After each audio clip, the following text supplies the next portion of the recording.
ሰላም ውድ የዩቲዩብ ቻናል ተከታታዮቻችን፣ ዛሬ በዚህ ቪዲዮ ደግሞ ይዘንላችሁ የመጣ ነው እንዴት አንድ ሰው በዩቲዩብ ስኬታማ መሆን እንደሚችል፣ እንዴት አንድ ሰው ከዜሮ ሰብስክራይበር ከዜሮ ቪው ተነስቶ እንዴት 1000 ሰብስክራይበር እና 4000 ዋች አወር መሙላት እንደሚችል አራት ወሳኝ በሆኑ ነጥቦች እናያለን። እነዚህ ነጥቦች መንገዱን አድካሚ ላለማድረግ እንዲሁም ባጭሩ 1000 ሰብስክራይበር እና 4000 ዋች አወር ለመድረስ ይጠቅማሉ። እሺ ወደ መጀመሪያው እንሄዳለን። የመጀመሪያው ኮንተንት ክሬሽን ኤንድ ኮንሲስተንሲ ነው። ኮንተንት ክሬሽን ኤንድ ኮንሲስተንሲ ላይ አራት ወሳኝ ነጥቦችን እናነሳለን።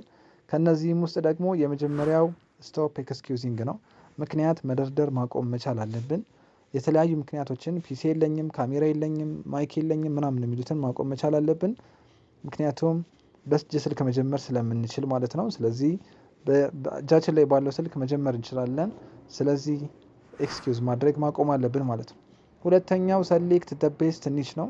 ሰሌክት ዘ ቤስት ኒች ወሳኙ ነጥብ ነው። ምክንያቱም ከኛ ፓሽን ጋር የሚሄደውን እኛ ኢንተረስትድ የሆንበትን እና ደግሞ ማርኬቱ ላይ በስፋት የሌለውን ኒች ብንመርጥ ሞር ኢፌክቲቭ ነው። ሶስተኛው ስታርት ፖስቲንግ ነው። ፖስት ማድረግ መጀመር መቻል አለብን።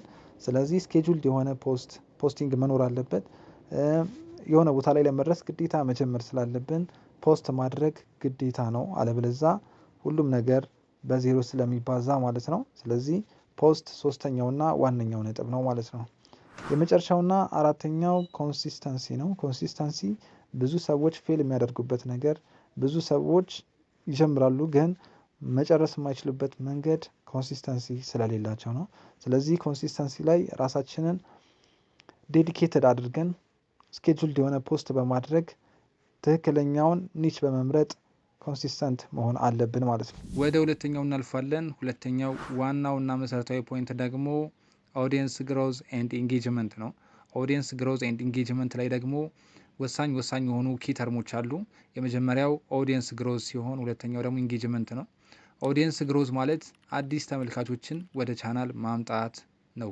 አዳዲስ የሆኑ ከዚህ በፊት ያልነበሩ ተመልካቾችን ወደ ቻናላችን መጋበዝ ማለት ነው ኦዲየንስ ግሮዝ ማለት። ኢንጌጅመንት ማለት ደግሞ የመጡትን ተመልካቾች በቻናሉ ላይ ማቆየት፣ ታማኝ ቤተሰብ ማድረግ ማለት ነው። ስለዚህ አዲስ የመጡትን ተመልካቾች ደንበኛ ማድረግ ማለት ነው። ሶስተኛው እናልፋለን። ሶስተኛው ደግሞ አናላይቲክስ ኤንድ ኦፕቲማይዜሽን ነው። አናላይቲክ ኤንድ ኦፕቲማይዜሽን ደግሞ ሶስተኛውና ዋነኛው ሲሆን ይህም ደግሞ ቻናላችንን የምንገመግምበት ወሳኙ ፖይንት ነው ማለት ነው። ስለዚህ የመጀመሪያው ሲቲአር ምንድን ነው? ክሊክ ስሩ ሬት ምንድን ነው? ከመቶ ሰዎች ስንት ሰው እናንተን ቪዲዮ ነካው? ስንት ሰው ክሊክ አደረገው? ስንት ሰው ፎሪ ፔጅ ላይ ስትመጡ ክሊክ አደረገው ነው። ሁለተኛው ደግሞ ኦዲየንስ ሪቴንሽን ነው፣ ቆይታ ማለት ነው። ሰዎች ቪዲዮአችሁ ላይ ምን ያህል ጊዜ ቆዩ? ገና ከመጀመሪያው ነው የወጡት፣ መሀል ላይ ነው የወጡት ወይስ ጨርሰው ነው የወጡት የሚለውን የምታዩበት ነው። ሶስተኛው ደግሞ ትራፊክ ሪሶርስ ነው። ሰዎች እንዴት አገኟችሁ?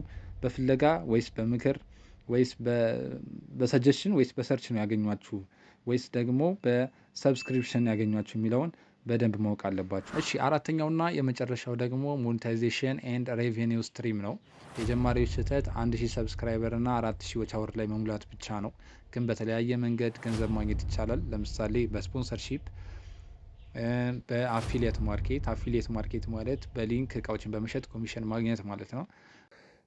ሶስተኛው ደግሞ የቻናል አባልነት ወይም ደግሞ ሜምበርሺፕ የምንለው ነው። እነዚህም ደግሞ በልዩ ክፍያ የምናገኛቸው ቦነሶች ናቸው ማለት ነው። ስለዚህ ከዜሮ መነሳት ከባድ ቢሆንም ግን በእነዚህ አራት መንገዱን አጭር ማድረግ እንችላለን። ይመቻችሁ።